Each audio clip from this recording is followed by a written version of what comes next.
It is my current goal to complete the game of Pokemon Yellow, doing a solo challenge with every single one of the 151 entries within the Pokedex of this game. Now, some Pokemon we know are going to be impossible, right? Magikarp, for example. But there is another orange Pokemon that is out there that you would think maybe can't do it because it's a bug, and the other bug Pokemon simply cannot do it. At least the pre-evolutions cannot. And, okay, look, also, before anyone gets in the comments on it, yes, I did complete it with Weedle, but I broke every rule within my rule set. That was just kind of for fun, because obviously it wasn't going to happen.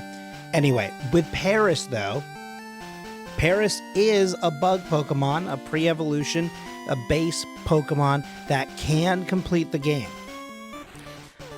Is it, what's the word that I'm looking for? Fun? No. Is it easy? Also no. Is it worthwhile? I guess at least in terms of getting one step closer to completing the challenge that I'm trying to do here with this game, yes. But is it kind of like one of those things where this is one of those Pokemon where if I had an opportunity to skip it, would I? Yeah. Yeah, I'll say it. And I think part of it is just like maybe I'm a little bit biased, right? I like Pokemon that are either very cute or very cool, right? I don't think there's a lot of like ugly Pokemon that I end up being like, oh, dude, yeah, that's what I'm talking about, you know? And I guess maybe that's also very subjective, but when you look at Paris, right, the artwork for him within the game of Pokemon Yellow, I think is pretty great. Kind of makes him look a little cute, kind of makes him look interesting. We only saw him for a brief moment, and I don't think we'll really see him until the end of the game anyway, when I, have that final screen up. But I like the sprite that they made for him in this game. I think it looks, adorable for some reason. And I actually kind of find the back sprite in the game kind of charming for some reason. But if you look to the left, this unholy eldritch horror that is on the left with these googly eyes looking like Marcus from all those Raffle Gator videos that have been sweeping the internet recently. He looks like Marcus just on the ground, or like a pre-evolution of Marcus. If you don't know what that is, I guess that's also kind of a bunch of nothing salad, right?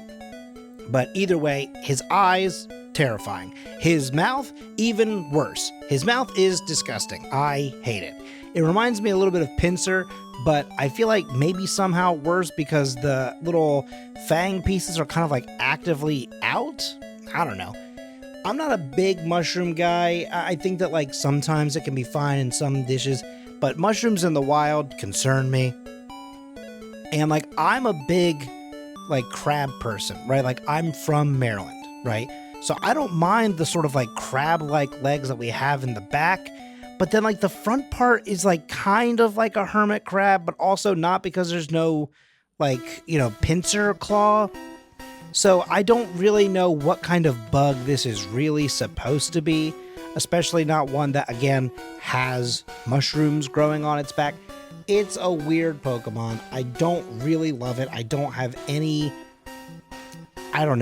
real good feelings about this thing at all. And a lot of that also kind of boils down into its moveset too, right? When you look at all the things that it just naturally learns, Scratch, Stun Spore, Leech Life, Spore, Slash, Growth. Okay, and there's some stuff there. Slash would be cool if like the crit thing didn't undo everything else for the stat boosts and everything like that. And Growth will be probably the one thing that can kind of save Paris and make it a doable thing without having to go to an extremely high level, right?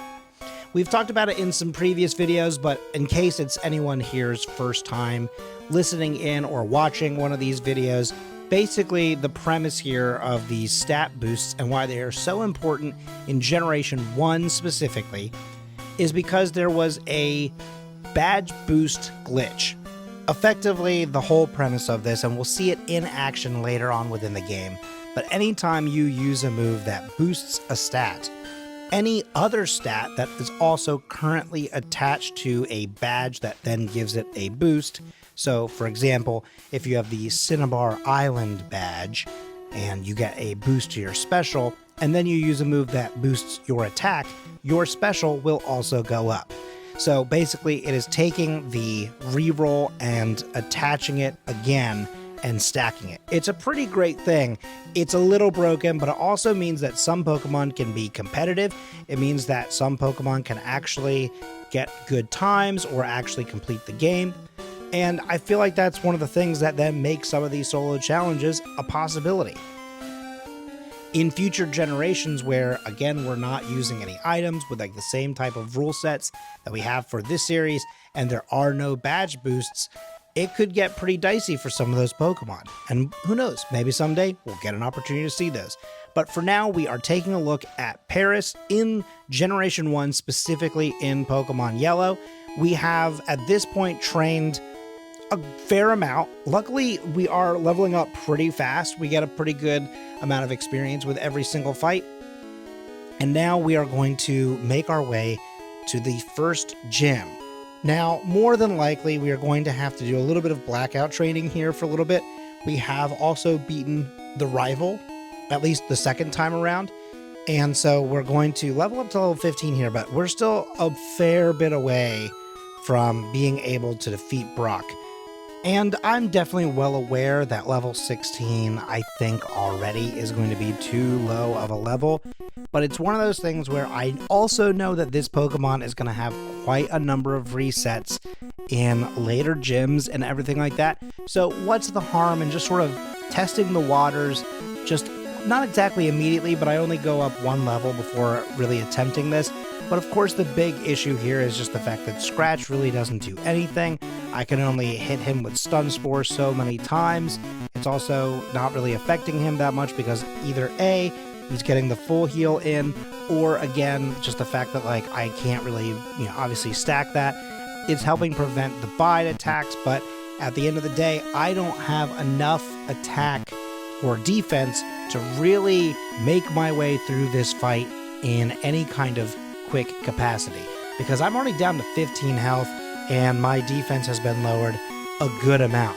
If he actually goes for even a single attack, I'm done for, basically. Well, okay, maybe not done for, because obviously I only lost 6 health there, but it's just one of those things where I'm really not strong enough to get through that fight. So that is our first reset. And unfortunately, the issues that we had within that first fight are going to be the same issue that we have throughout all of the attempts that we have against Brock here, right? Effectively, when you look at it, I'm not going up by a lot of levels. I'm trying not to spend too much time out in the field doing all of these things, and that's kind of really where I think there's a larger breakdown in like the timing and everything like that. But effectively, like I'm getting closer and closer and closer with each attempt. And it just boils down to, even if I have a good attempt at Geodude, Onix is a much larger obstacle. Onix becomes a problem, especially with moves like Bind.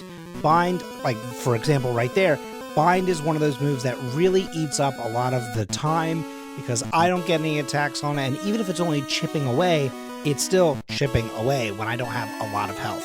But luckily, we kind of kept getting the confidence to just level up a little bit, or honestly not even level up. I just kind of went out there and fought a few wild Pokemon trying to get my XP up a little bit so that I could level up in the middle of the battle, go up to level 19 here against Onix. My main hope and main goal was to defeat Brock at 30 minutes or less, which when I say that out loud, sometimes when you consider the times that other Pokemon got, 30 minutes feels wild to say out loud for the first gym.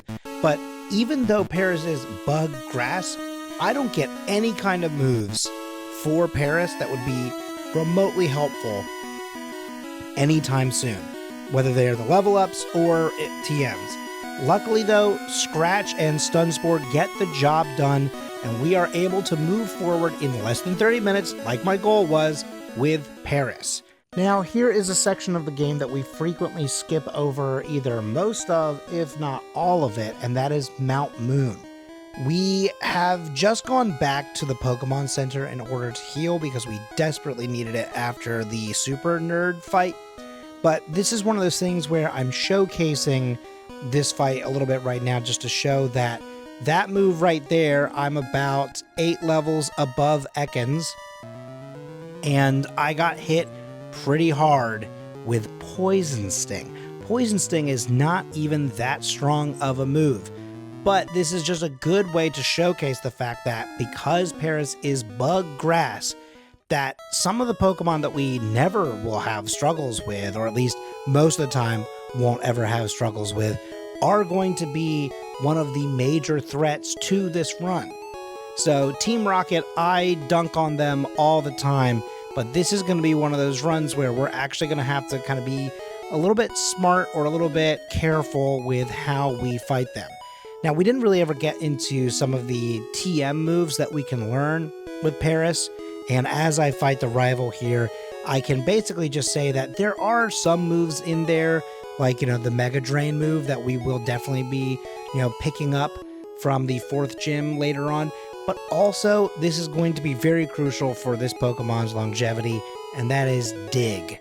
The fact that this Pokemon can use Dig does mean that Paris should be able to complete this game without needing to use Mimic, especially because we have the other great move of Growth, a stat boosting move, which we've already talked about why that's relevant and why that's important. So now that we've gotten through some of that discussion, let's head on over to Misty's gym. Now, this is another moment, kind of like the first gym, where when you look at the moves that I've got, yes, I do have 3 grass moves, but they don't have like an attack capability, right? So I'm not doing anything that's super effective against any of the trainers here, which is fine. I then get distracted for about 30 seconds sending a text message, and so I fast forward through most of that, then I leave, I heal, and then I come back. So this is just going to be, like I said, like the first gym, where really all I've got is Scratch. That's kind of the main thing that I've got. Obviously, Leech Life will also be good because it can give me some health back, although I don't start with it, which I don't think I need to, at least not with Staryu. With Starmie, I totally think that putting it to sleep, then throwing out Leech Life, these are very safe things for me to go for, and potentially even a strategy. As much as I was like, oh, I'm never going to play this Pokemon again, there could be something to the sort of chip damage and trying some interesting things with all that. But either way, we defeat Misty pretty quickly. Then we teach Dig in place of Stun Spore, and now we are going to move on to the SS Ann. There's going to be a great thing here, which is that, as always, like most Pokemon, you can learn Body Slam, and that's going to be huge for Paris. Scratch is very weak. Slash is great, but like the problem is that the way that Slash works in Gen 1 is very counterintuitive to the glitch that we've been talking about previously. So you actually don't want to get those critical hits. That would actually kind of be a detriment to the Pokemon and to the run. So we're going to end up skipping over the pretty strong move of Slash. And so, as always, Body Slam is a pretty great move to give to basically every Pokemon. If it can learn Body Slam, you might as well have it at the very least for a little while. It'll carry you through a few areas, you know what I mean? But now with Body Slam, Dig, Leech Life, and Spore, we've got some good stuff going on. Now, we are going up against the rival, and we do very quickly drop our health pretty low. It's not great to be 12 levels or more and still be struggling. Doesn't feel great. Also, again, look at that little sprite that they just had up there for Paris. That's what I mean by the fact that yellow makes him look cute when he looks like this abomination on the left. Anyway, we defeat them, and then we move on to Surge. And here is a fun thing where the game had a little bit of a glitch. So I had to try and figure out what was going on. I clearly go, well, it clearly shows I don't have that badge. I then had to spend about 4 minutes fixing this. I then reset my clock and then re-entered the gym. There was a glitch with the trigger for the trash can puzzle, and I have had that problem only this one time. What I have not had just this one time is using Dig and instantly destroying Surge. He is trash just like his puzzle. And because we have defeated him, that means we get to move on to Celadon City, and in particular, we get to move on to the Team Rocket HQ.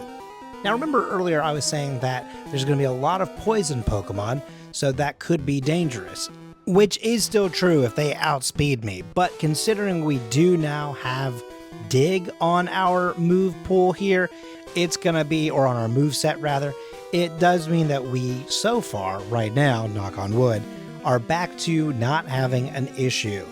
And once again, not an issue. We don't even have anything that is a grass type move to be super effective against Giovanni, but it doesn't matter. Dig is great, and then we defeat Persian with a 2-hit, and therefore we are done with Giovanni, done with the Team Rocket HQ, and we can now move on to the Celadon Gym.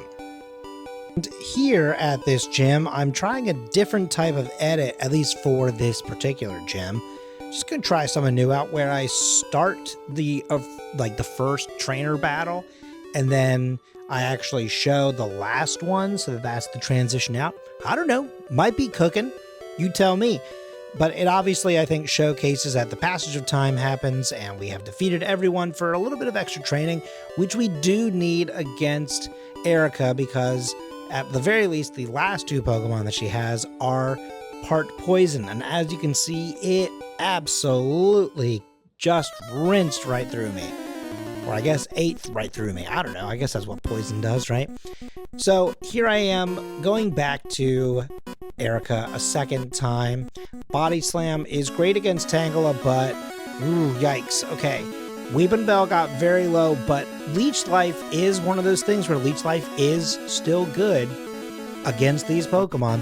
This is one of those weird moments where it feels crazy to me that I would be keeping Leech Life, but because I didn't have anything like Absorb or Mega Drain yet, I didn't have anything that could give me some health back, and now I do because of the TM from here. If I'll use it, who knows? There's a lot of things that we can plan on or attempt or try. This is kind of a, not necessarily experimental run, but I definitely, kind of like the Zubat run, really had to sort of sit there and think about, well, when do I get rid of this move? When does it make sense? Kind of really got caught up in my head on that one a little bit, but it's okay because for now, it's not going to matter. We have gone to Lavender Town and we're fighting the 4th rival team. And of course, it's never a challenge. I totally get that. The reason for that is that when you look at the game, the way that they want you to do the story, you go there first, then you go to Celadon, you get the self-scope, then you come back, right? Everything like that. You're supposed to sort of recognize that you can't see the ghosts, everything like that. But once you know all of those facts, you can just sort of skip over part of those little sections, go do the Celadon stuff, then come back, right? Anyway, and because of that, that means that we have moved past Lavender Town already. We go pretty quickly. I once again get distracted by a text message. I'm leaving that in unedited just so we can see that even when I'm trying to get good, respectable times, I'm still human. I'm not flawless. I can still get distracted even in these things that I enjoy doing. But in this one here too, like I'm also keeping all these trainer battles because outside of the Sandslash, every other Pokemon in this gym is dangerous for Paris to be going up against. This is definitely a bad matchup, right? But luckily, most of the Pokemon are either weak to Dig or their defenses aren't great. Now, again, that's not for all of them. Hypno is pretty good. Hypno can actually be kind of beefy.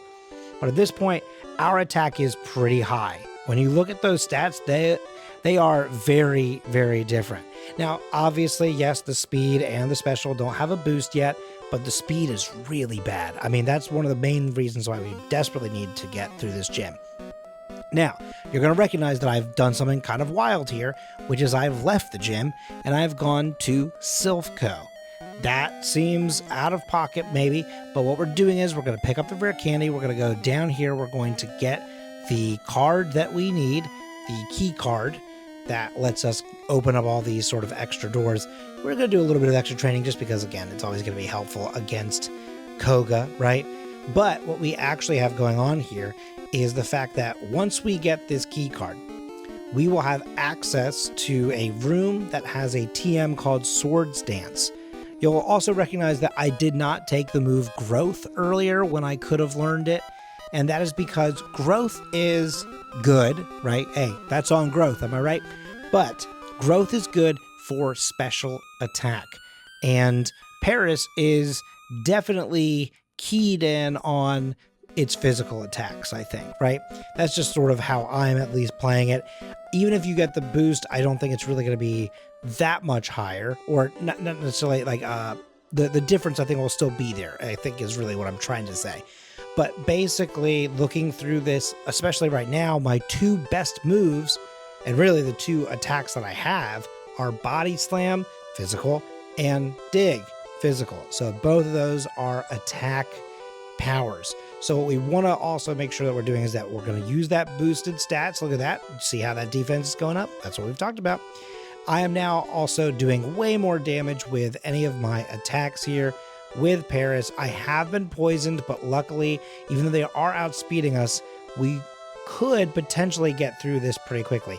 The poison is so dangerous there, but luckily, because we didn't take any big hits in the early game, Paris is able to defeat Koga with Swords Dance. Now that was kind of weird, but we're back in the club, or rather we're back in Silphco, and we are going up against Rival 5, as many people love to say, Rival 5-ul. And luckily, because we still have this great move in Spore, although Sandslash just keeps waking up, he's just really keen on getting into the battle. But here we are at level 52. We've got 3 uses of Swords Dance to get us to +6 on the attack, and it has also boosted our speed and our defense. You can see how bad our speed is by the fact that we have boosted +6 and we're at 84 on the speed. That is just ludicrous, honestly, if you ask me. Technically, it's only going up by a couple, right? Because every time you use one that only goes up by 1 stage, it gives you more options. But it also means that if we're doing the +2 anyway, it means that we have like kind of less time before we can kind of get into the actual fray of the battle. I hope that that explanation was helpful.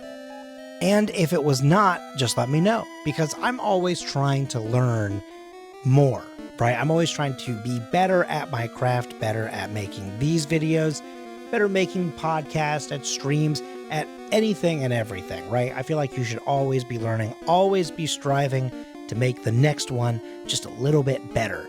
And I do recognize that other creators would typically create a script for videos like this. I am someone who always tries to do things kind of in the moment. Maybe that's just because these days I'm a little bit more streamer and also obviously podcaster. Like with a podcast, I have an outline, but you know, the whole episode is not scripted out. We talk. And that's what I do here, is I get over here and I talk about what I'm seeing and what I'm experiencing. And I hope that it is then fun for you to sort of relive this moment with me in the moment. And speaking of reliving things, I'm looking here at this Giovanni fight, and I cannot believe how quickly and easily we defeated him. And yeah, sure, there are many times where that has sort of happened, right? But the big thing for me to consider is that, you know, with Giovanni, I feel like by now, since I don't have any grass moves, I should be struggling against him. Yeah, maybe the level cap is different, but it just seems a little surprising. Giovanni feels like he should be much more of a threat by this time in the game. So very interesting to see Paris just sort of cruise right through there. And speaking of cruising right through an area, here is where I am going to pick up a strength user because I have HM Pokemon on the team. They don't see the battle, obviously, because that's against the rules, but I do go here to get some extra experience points, to send a text message, apparently, and to pick up Hitmonlee so that Hitmonlee can use strength in the future, and also almost immediately so that I can get a rare candy. Now, we have made our way to Sabrina's, and luckily I am able to put it to sleep, or rather the Aber rather to sleep, and now I can do a bunch of setup, which should mean that as long as I outspeed, which I will not for the next 2 Pokemon, I can just use Body Slam and go right through them. It's crazy the moves that she did there. She definitely threw that fight. If she had done, honestly, any attack, probably would have been much more difficult, but I'll take the classic Sabrina throw, thank you. And speaking of classic, here's another line that I say in every video, which is that I never show any movement in Cinnabar Island. It's really rough on the eyeballs, folks. So we always jump directly to Blaine, and Blaine directly jumped me. Blaine flamed my little bug pretty quickly. So we are going to use a couple of rare candies just to get us up to level 60. It's not going to be enough for us to outspeed anything. I honestly don't even think another 10 levels would really help us get there. But what it does do is it gives us a little bit more in our special and in our defense and everything like that. So we can get an opportunity to get a spore off, then use 3 of the Swords Dance and boost our attack. While our special is still set because we don't have the boost just yet, it does mean that once we get Dig off and they use the poor move choices that they've been using, they could have killed us at any turn with Flamethrower or Fire Blast, but instead they go for kind of low-end moves. They miss, we hit, and so we get the 7th badge and a boost, which is just in time for Giovanni. You can still see the gap between attack and special, which does remind me of how smart it was to, instead of going for growth, to go for Swords Dance. It just feels good to know that we called that shot early on. And here we are now, finally going up against Giovanni for the 3rd and final time. One of the big things here is that we, just like every kind of base evolution Pokemon, we do go up against every trainer in this gym. This is one of our last opportunities for decent experience, so we're going to take it. It does put us over 2 hours, I know, but I think it's important, especially when you're looking at the speed and how heavily some of these Pokemon can hit us. Luckily, because of the early setup, Dig for every single one of these just absolutely crushes the competition. Amazing job. I do see that could have been, I think, maybe a 1 or 2 reset battle if I wasn't too careful there. But luckily we made it through, so it means that we can go on to the last time that we fight our... What am I doing here? Hang on. I was expecting the rival fight. Oh, I'm trying to go up to level 63. I see. So I don't level up in the middle of a fight. See, this is what I mean by I like to do these things kind of on the fly. Because typically I would just sort of find the clear stopping point, edit out some little, tidbits or whatever there, but this was a fun little journey. I fully forgot that I had done that. That is interesting, but that's also using forward thinking, because if I want to do any kind of setup against the rival, I would have to do it there. I started to go back to Giovanni, forgot for a moment. I've got the badge. Now I'm going on to the rival. That's the whole point of that little side excursion. But yeah, basically, I guess I never explained this, so this is a perfect time. The reason why I wanted to level up and not do that in the middle of the battle is because if I do this sort of glitch situation, right, the big problem is that if you level up, it resets all of the other numbers. They go back down because it's recalculating the original base.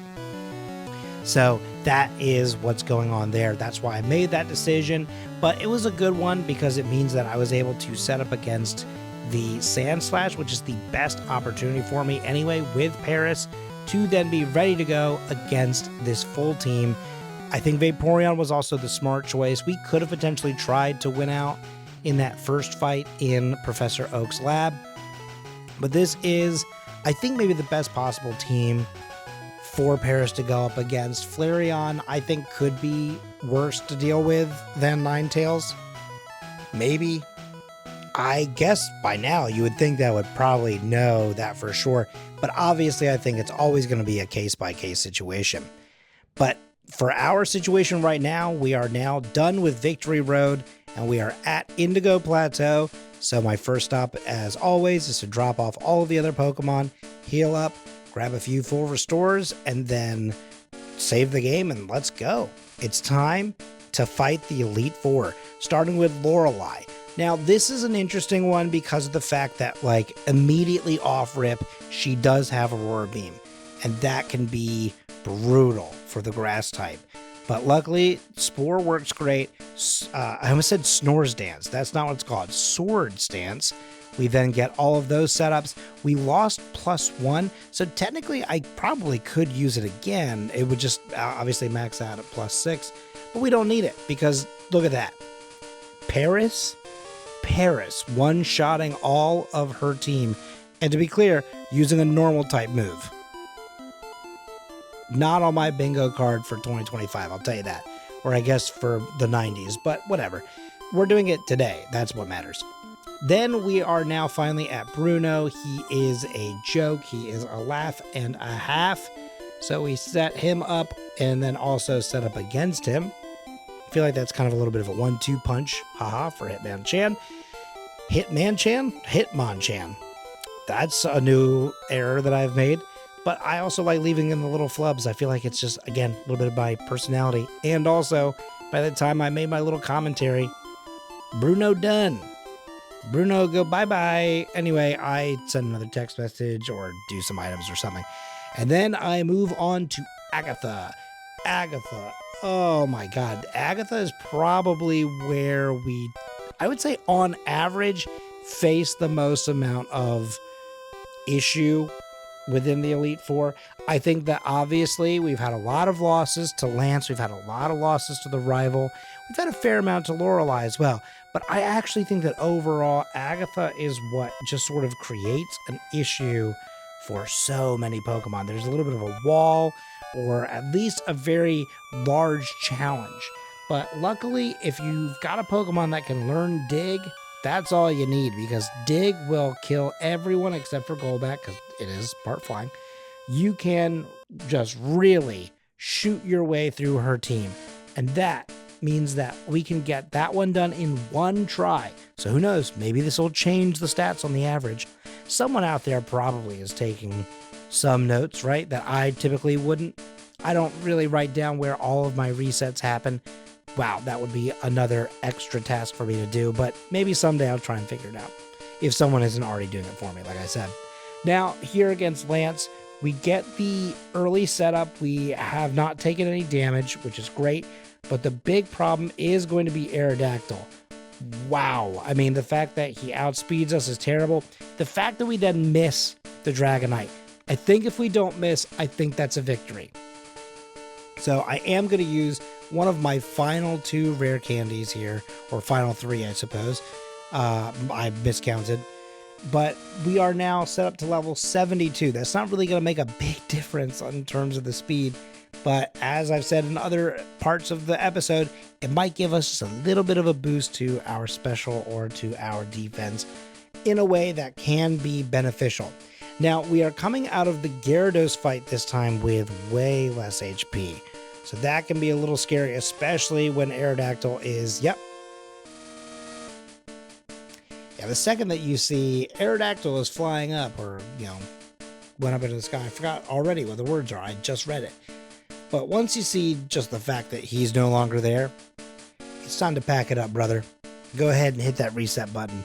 You did not need to see him come crashing down and hit you. Although, I will say, as we saw with my miss with Body Slam, in Generation 1, with 100% accuracy and no debuffs, sometimes there was a very slim chance, but there was the chance that you could miss even on 100% accuracy. So that could have happened, but it didn't. And it didn't matter because this time we lived through Aerodactyl's onslaught. We then wiped the floor with Dragonite because we did not miss. Therefore, Dragonite and Lance are done. We then get to move on to the champion. Now we are at 2 hours 23 minutes, which is honestly not as bad as I was expecting for Paris. I was thinking that we'd probably get to the end at 2:45, I think was my initial guess.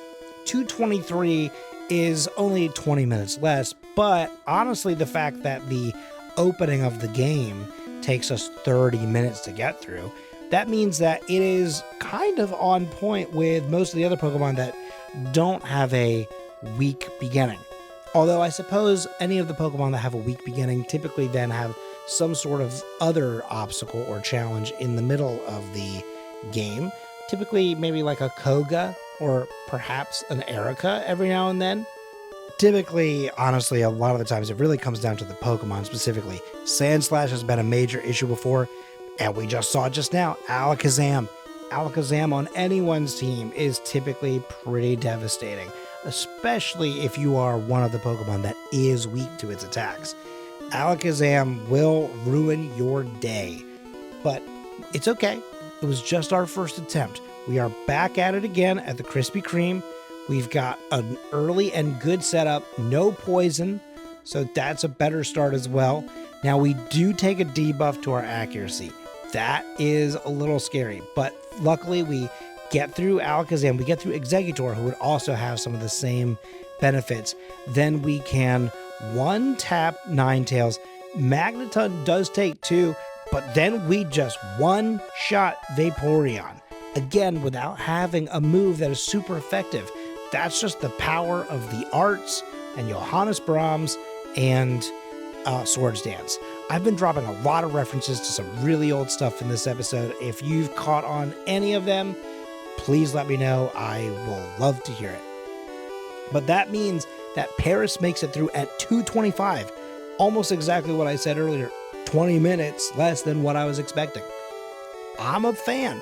And because Paris kind of at the end ramps up and starts getting better, it actually, I started this episode thinking I'm never doing that one again, because I remember it being a long episode or feeling like it was very long to film, but I don't know, kind of liked it by the end. Maybe we do revisit this one. I don't know. You tell me in the comments. And speaking of the comments, if you've made it this far into the episode and you've enjoyed this content, please consider giving it a like, a share, a subscribe. Any kind of interaction that you give to videos for smaller creators, independent creators specifically, is always so helpful. And it also makes me know that you're there. It lets me know that you're enjoying and, want to see what comes next. And with that being said, we are now done, and I'm yapping to the end screen. So let's get on out of here, and I will see you all next week for another solo challenge in Pokemon Yellow.